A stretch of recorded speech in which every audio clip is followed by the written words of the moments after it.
4 years. Time flies. 4 years since I got my first BenQ photography monitor, a 4K monitor, the 321c. Yeah, never felt the need to change it. All those years, I had a few other BenQ monitors in my hands.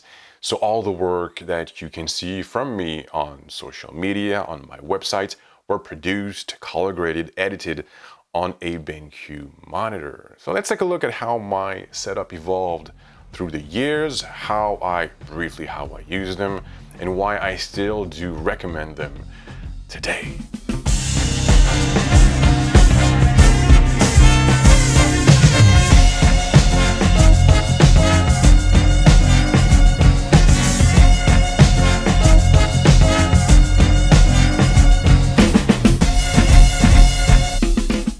You can see them in all my videos. They're right here, right behind me. And I actually made a mistake in my intro. I already owned an entry-level BenQ monitor before the 321c, so before 2020. A well-calibrated screen is a must, one that is reliable from corner to corner, sharpness, details in the blacks and highlights. I was always afraid to miss the mark when I used to work with cheap monitors or only on my laptop screen. When we put an end to our road trip in our RV back in 2018, I felt the urge to invest in a desktop PC and a bigger screen. And damn, I was already shocked. I looked back at my work, and sometimes in my color grading I was a little bit off. I was a little bit too magenta, too green, or my shadows were too dark, or my highlights too bright. It was crazy. When it was time for me to invest in a proper photography monitor, I also changed my computer. And again, seeing my images on a professional 32-inch 4K monitor screen for the first time was a weird feeling. I rediscovered my images. I had some pleasant surprises, but also a few unpleasant ones. I still had to do a few tweaks to some of my favorite images. I reworked some of my images back then because I had a few exhibitions going on. And although I rarely print these days, I need to be 100% sure that my final images will look good on any type of screen. I know I cannot go to your house and tweak your computer so that you see what I see, but if you have a decent calibrated monitor, you should be close.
I had in my hands 5 different BenQ monitors: the PD3200, PD3205U, SW321c, SW271c, and SW272U. Currently, I'm using the 272U and 321c for my photography, my videos, and so on. They're the best if you are a photographer and looking for an amazing 4K monitor for your work. I've used them, both of them, on a PC, and now they're working. I'm working with a Mac Studio, so if you were wondering if they were compatible on both platforms, they are. The SW272U has a feature that I would love to see on the future upgrade of the 321c. It's the wireless puck. Otherwise, although it's been around for a while, the 321c is still the king of all my monitors. I love how you can easily switch from one color profile to another. I often use a custom sRGB, Adobe, and Rec 709 profile.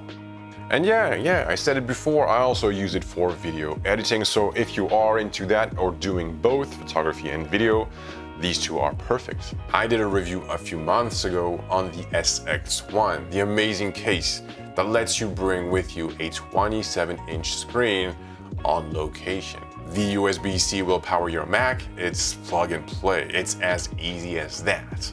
I will probably switch and put the 272U in the case if BenQ upgrades the SW321c. This will reduce the amount of cables dangling at the back of my monitor when I carry it around.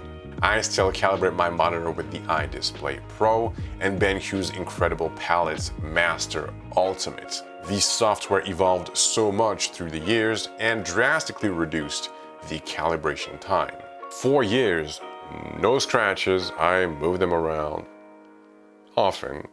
They're still in good shape, and when you look at the price, they are still hard to beat on this market.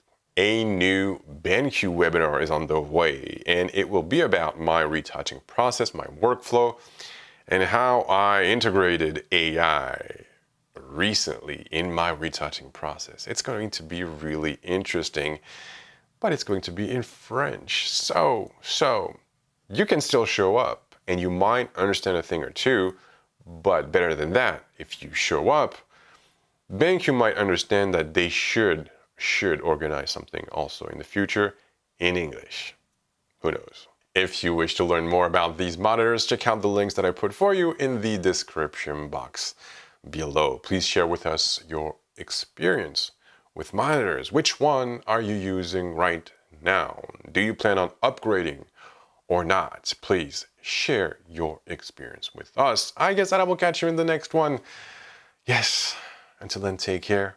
And please, until then, have a good one.